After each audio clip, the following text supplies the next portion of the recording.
ایک صاحب نے سوال پوچھا ہے، کیا روزے کی حالت میں اپنی بیوی کے ساتھ بوس و کنار اور پستان چوسنا وغیرہ کر سکتے ہیں؟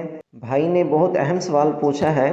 جواب سے پہلے یہ بات سمجھ لیں کہ حیا ایمان کا حصہ ہے، لیکن ایسی حیا جو انسان کو دینی علم حاصل کرنے سے روک دے وہ درست نہیں ہے۔ شرم گناہ میں اچھی ہے لیکن دین سیکھنے میں نہیں۔ مسلم شریف میں یہ حدیث موجود ہے، حضرت عائشہ رضی اللہ عنہا نے انصاری عورتوں کی تعریف کرتے ہوئے فرمایا، انصار کی عورتیں کتنی اچھی تھیں، دین کی سمجھ حاصل کرنے میں وہ حیا نہیں کرتی تھیں۔ اسی طرح قرآن پاک میں اللہ تعالیٰ فرماتے ہیں، بے شک اللہ تعالیٰ حق بات بیان کرنے میں حیا نہیں فرماتے۔ جب اللہ تعالیٰ خود حق بیان کرنے میں حیا نہیں فرماتے تو بندوں کو بھی شرعی مسئلہ پوچھنے میں حیا نہیں کرنی چاہیے۔ اب اصل جواب کی طرف آتے ہیں۔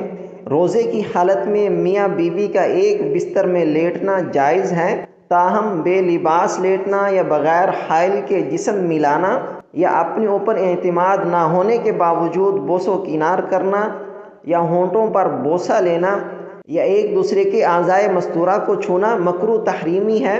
نیز روزے کی حالت میں بوس و کنار کی وجہ سے اگر منی خارج ہو جائے تو روزہ فاسد ہو جائے گا۔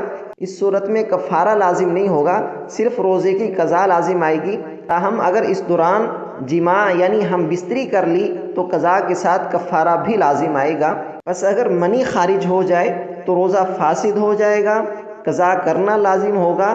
البتہ اگر منی خارج نہ ہو، صرف مزی یعنی پانی کی طرح لیس دار مادہ نکلے تو روزہ فاسد نہیں ہوگا۔ اسی طرح روزے کی حالت میں بیوی کے پستان چوسنا مکروہ تحریمی ہے۔ یہ انسان کو جماع کی طرف لے جا سکتا ہے جو روزے میں ناجائز اور حرام ہے، اس لیے اس عمل سے بچنا ضروری ہے۔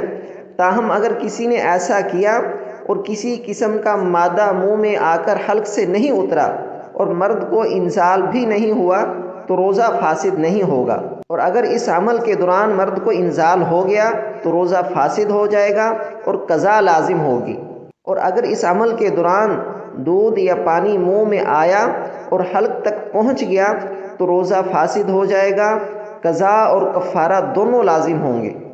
بہرحال خود پر اعتماد نہ ہو یا آپ جوان ہوں تو روزے کے دوران بوس و کنار اور پستان چوسنے سے بچنا بہت ہی ضروری ہے، اور روزے کا کفارہ 60 روزے لگاتار رکھنا ہے یا پھر 60 مسکینوں کو 2 ٹائم صبح و شام کا کھانا کھلانا ہے۔